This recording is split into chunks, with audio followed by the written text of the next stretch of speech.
Hello there, my dear friends. Have you ever felt that certain daily tasks, things you used to do without a second thought, like rising from a comfortable chair or climbing a few stairs, are becoming just a little bit more challenging?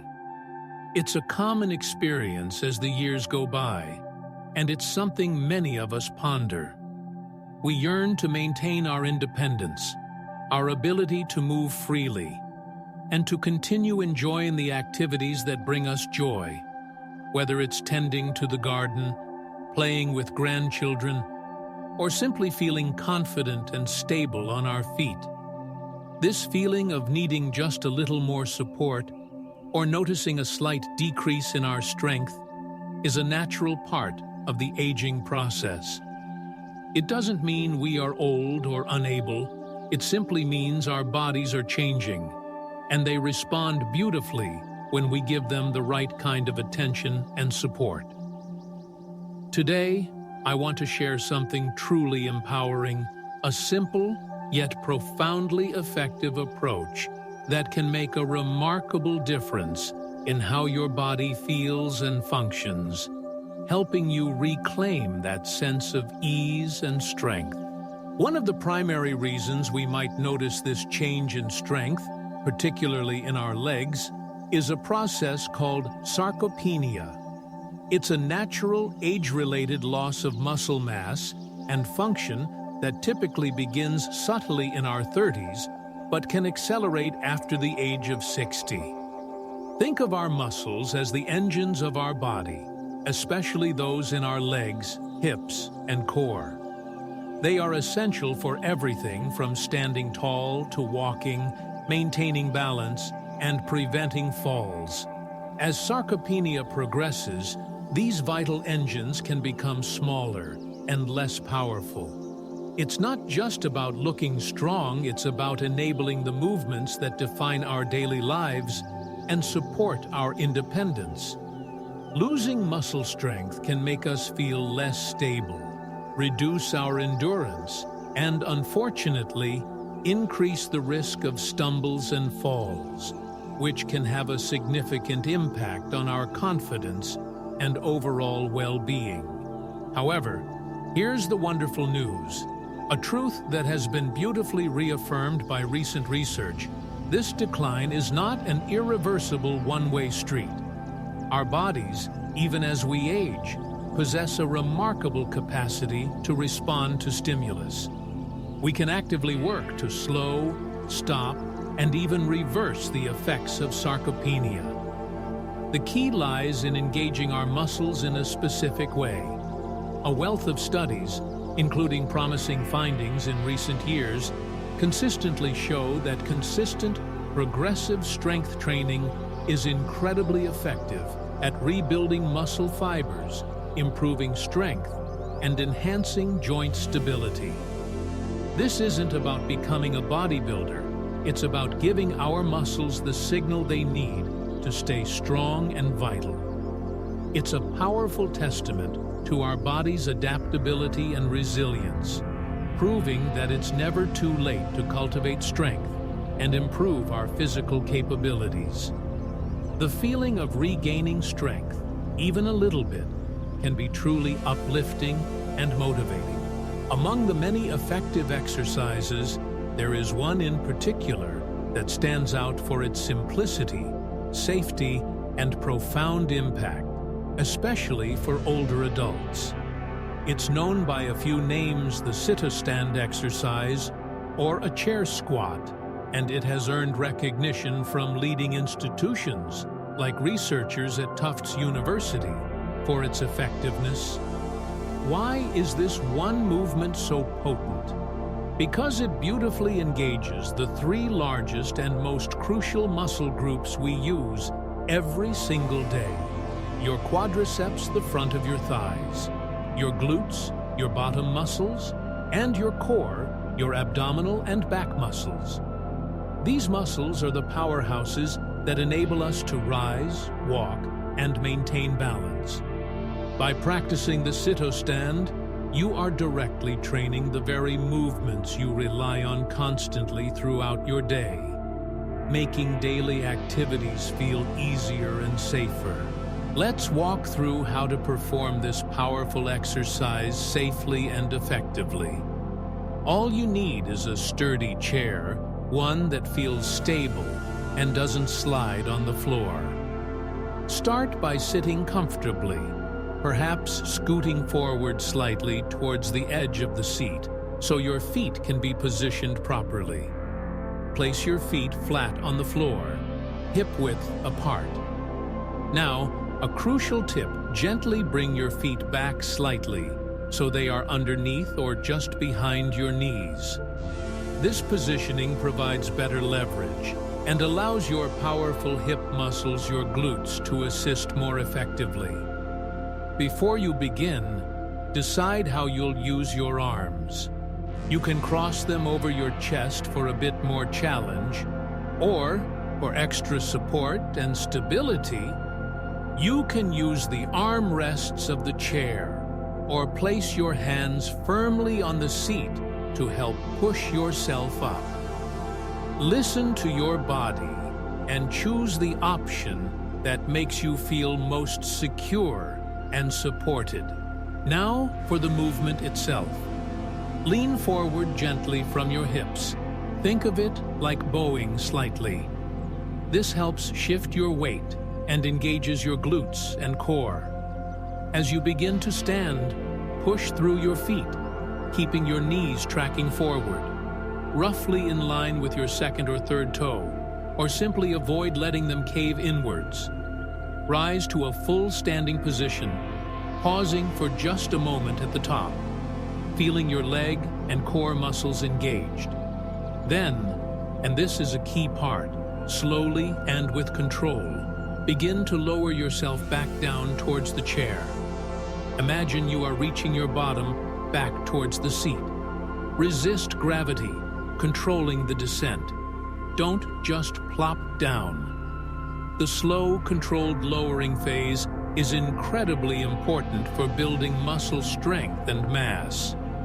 Once you feel the chair just touch your behind, you can sit down fully, or if you prefer, just touch the seat and immediately begin to rise again for the next repetition. Let's refine the movement for maximum benefit. While you can rise at a comfortable pace, focusing on going up with a little bit of quickness, perhaps to a count of 2, can help build power and speed, which is beneficial for reactive movements and balance. However, the real magic for building muscle strength happens on the way down. Aim to lower yourself slowly and deliberately, perhaps taking a full count of 4 or even 5 seconds. This slow, controlled descent is what exercise professionals call the eccentric phase, and research shows it's particularly effective at stimulating muscle growth and improving control around the joints. It requires your muscles to work hard to resist gravity, creating tiny positive stresses that encourage them to rebuild stronger. Focusing on this slow lower is a simple adjustment that makes a significant difference in the results you will see over time. As with any new movement, there are a few common tendencies it's helpful to be aware of to ensure you're performing the sit-o-stand safely and effectively. First, watch your knees. A common mistake is letting them drift inwards as you stand or sit. Gentle awareness to keep them pointing forward, roughly in line with your feet, helps protect your knee joints and ensures the right muscles are working. Second, consider your foot position. Having your feet too far forward, out in front of your knees, makes the movement much harder and can put strain on your knees. Remember that tip about bringing them slightly back under your knees for better leverage. Finally, avoid trying to stand straight up vertically without any forward lean. Leaning forward slightly from the hips is essential. It engages your powerful posterior chain muscles, glutes and hamstrings, and allows you to rise more efficiently, reducing unnecessary pressure on the knees. A gentle forward hinge is your friend in this movement. Now, let's address a concern that is very real for many of us. What if it hurts? Particularly if you live with arthritis or other joint discomfort, the idea of bending your knees or squatting might sound intimidating, perhaps even something you've been advised to avoid. It's understandable to be cautious. Pain is our body's signal that something needs attention. However, the landscape of understanding joint health and exercise has evolved considerably. While in the past, complete rest might have been recommended for painful joints, current research and clinical practice emphasize that gentle, controlled movement is often not only safe, but highly beneficial for many forms of arthritis, including osteoarthritis. The fear of pain can sometimes lead to inactivity, which, paradoxically, can cause muscles around the joint to weaken, leading to less support, increased stiffness, and potentially more pain in the long run. The truth is, properly performed exercises like the sit-stand can be incredibly therapeutic for the knees and hips, even when arthritis is present. By strengthening the muscles that surround and support the joints, you can help reduce the load placed directly on the joint surfaces. Think of strong muscles acting like natural shock absorbers and stabilizers. They help your joints move more smoothly and with less effort. Numerous studies have demonstrated that tailored exercise programs can lead to significant reductions in pain, improved joint function, and increased mobility in individuals with arthritis, even those with what might be described as severe joint changes. The key, as with any exercise when managing pain, is finding the right way to do it for your body, at your current level, with the correct technique and appropriate modifications. It's about smart movement, not strenuous overload. To make this exercise feel comfortable and effective for you, let's talk about personalization. Firstly, your stance matters. While some recommend feet pointing straight forward, the most important thing is to find what feels natural and comfortable for your hips and knees. For many, a slight outward turn of the feet feels more stable and allows for better engagement of the glutes. Experiment a little. Try feet straight, slightly turned out, or maybe a bit wider apart. Notice how it feels in your knees and hips. Which position allows you to move most freely and without sharp discomfort? Your body will tell you. Secondly, focus on proper technique. Remember the gentle forward hinge from the hips before standing or sitting. Thirdly, consider where you feel the effort. Shifting your weight slightly more towards your toes might emphasize your quads, while pushing more through your heels will engage your glutes more strongly. Both are perfectly fine. The best approach is the one that feels most comfortable and allows you to complete the movement smoothly and without pain. Finding the right variation is also key to making this exercise work for you. If a full sit-stand feels too challenging or causes discomfort initially, you can modify it. Try a mini dip. Just slightly lower yourself down towards the chair, only a few inches, and then stand back up. Or use a taller chair, which requires less range of motion. Holding onto a sturdy countertop or the back of another chair in front of you for support can also make it easier as you build strength and confidence. On the other hand, as you get stronger, you can progress. Use a lower chair, remove the support of your hands, or even try the movement without a chair. Going only part of the way down into a comfortable mini-squat. Remember, the goal is consistent, pain-free movement that gradually challenges your muscles. Start small, celebrate your progress, and slowly build up as you feel ready. It's a journey, not a race. Once you've found a comfortable variation, let's talk about how much to do. Consistency is more important than intensity when you're starting out. A common guideline is to aim for 10 repetitions and perhaps repeat this for 2 or 3 sets, with a minute or 2 of rest in between sets. Doing this 2 to 3 times per week is a great starting point for building strength. However, this is just a suggestion. If you are new to exercise or recovering from a recent surgery or illness, it is perfectly fine and encouraged to start much smaller. Perhaps begin with just 5 repetitions, once a day, or even just a few times a week. The key is to find a volume that feels manageable and doesn't cause excessive pain or fatigue. Gradually, as you feel stronger, you can add more repetitions, more sets, or increase the frequency.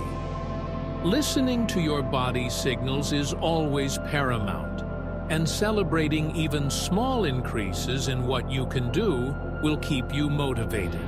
Navigating discomfort is a vital part of embarking on any new exercise routine, especially if you have pre-existing joint issues. It's helpful to distinguish between muscle soreness and joint pain. Muscle soreness is that stiff or slightly achy feeling you might experience a day or two after using muscles in a new way.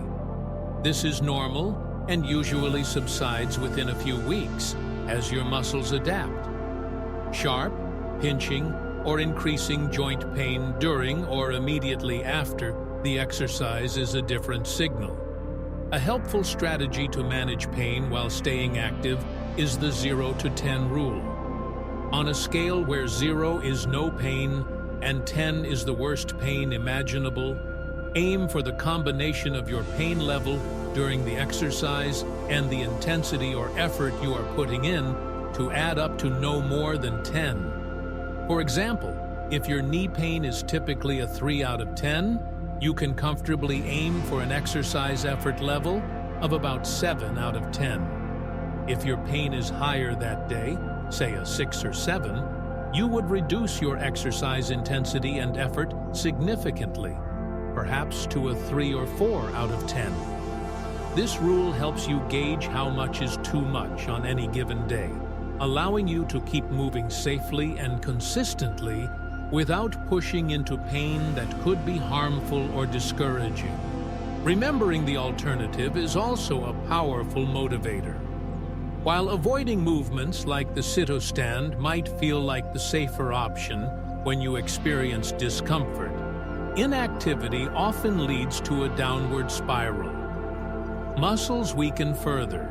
Joints become stiffer due to lack of movement and decreased lubrication, and daily activities become progressively harder. What started as minor discomfort can evolve into significant limitations. This is why, for many, embracing safe, controlled movement is not just about exercise, it's about preserving their quality of life, their ability to participate fully in family events, hobbies, and the simple joys of everyday living. This seemingly simple exercise truly is one of the most fundamental and important movements we can practice at any age to support our independence and vitality. Thinking about how something as simple as rising from a chair impacts our lives really brings home the value of maintaining strength, doesn't it? It's about more than just the mechanics. It's about feeling capable, confident, and free to move through our day with ease. Perhaps you've noticed moments when this strength felt particularly important, maybe getting up from a low sofa, or managing stairs when visiting a friend. These small triumphs are what this exercise helps enable. We'd love to hear your thoughts and experiences. Have you found exercises that made a big difference in your daily life? What are the activities you cherish most that you want to make sure you can continue doing easily? Sharing your journey, challenges, and successes in the comments below can be incredibly encouraging and insightful for others in our community. Let's support each other by sharing what we've learned and how we're navigating this path to staying strong and active.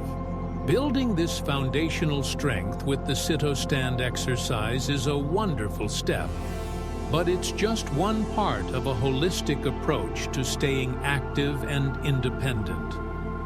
As you feel more comfortable with this movement, you might be wondering about what comes next, or how to weave this into a more comprehensive routine. Perhaps you're interested in exploring other gentle exercises that can further enhance your strength, balance, and overall fitness.